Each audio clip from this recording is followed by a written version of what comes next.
আমি ঋতুপর্ণা। আজকে জানো তো কি, আজকে ভোট। তো ভোট দিতে যাব, তার জন্য একটা get ready with me share করছি তোমাদের সাথে। দেখো কিভাবে যা কি সাজগোজ করছি, ভিডিওটা দেখো কেমন হয়েছে মেকআপ সেটাও জানিও। ভোট নিয়ে দুটো কথা বলি। যারা চাইছো পরিবর্তন তাদের জন্য শুভকামনা, যারা চাইছো প্রত্যাবর্তন তাদের জন্য শুভকামনা। শুধু এটাই বলবো, এতদিন বা এক মাস ধরে যে লড়াইটা তোমরা করলে, যে প্রচারটা তোমরা করলে শুধুমাত্র জনসাধারণের সেবার জন্য, সেদিকটা প্লিজ নজর দিও, যে দলই আসো না কেন। আর কোনো আগামী প্রজন্ম বা আমাদের যারা রয়েছি তাদের কাউকে যেন বেকারত্বের কষ্টে বা যে ধরনের পলিটিক্স হয়ে আসছে সেগুলো যেন শিকার হতে না হয়। নারী পুরুষ উভয়ই নির্বিশেষে যেন সুরক্ষাটা পায়, সঠিক বিচারটা যেন পায়, আর কাউকে যেন অভয়া হতে না হয়। যারা এই রেপ করে তারা এক ধরনের মানসিক বিকারগ্রস্ত মানুষ। তাদের কিন্তু শুধুমাত্র রাজনৈতিক কোনো দল হয় না। তবে এটাই বলবো, যে পরবর্তী সময়ে যে কোনো মানুষই বা যে রাজনৈতিক দলের মানুষই এরকম ধরনের ঘটনা ঘটাক না কেন, তাদের যেন উপযুক্ত শাস্তি হয়। জনসাধারণের সেবা করবেন বলেই যখন এতটা প্রচার, এত দলের এত মত, তাহলে একটু দয়া করে জনগণের কথাটা ভাববেন, নিজেদের কথাটা একটু কম ভেবে।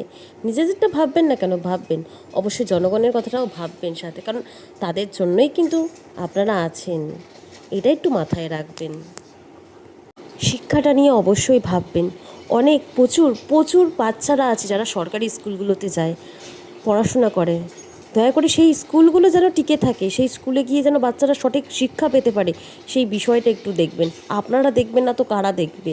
ভোটের আগে এত যখন প্রতিশ্রুতি দেন, ভোটে জেতার পরও এগুলোই আপনাদের দেখার কাজ। সেটাই একটু দেখবেন।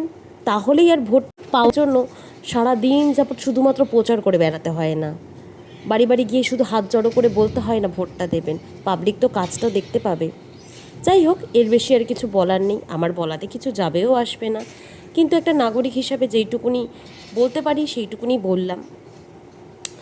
সকলে ভালো থেকো, এটুকুনি বলবো। সাবধানে ভোট দিতে যাবে, কোনো ঝামেলায় এড়োবে না, জড়াবে না। কারণ তুমি আমি যা রোজগার করছি আমাদেরকে সেটা করেই জীবনটা চালাতে হবে। তাই আর্গুমেন্টে যাবে না। আরও একটা কথা বলি, বন্ধুবান্ধবের মধ্যে কোনো পলিটিক্স নিয়ে ঝামেলা করবে না। হতেই পারে মতের অমিল, কিন্তু ঝামেলা করবে না। তার কারণ কোনো বিপদে হয়তো সেই অন্য দলের বন্ধুই কিন্তু তোমার পাশে রইল। তাই নেতা মন্ত্রীরা কিন্তু যুদ্ধ করে মরছে না, আমি তুমিই যুদ্ধ করে মরবো। তাই কোনো যুদ্ধ, ওকে,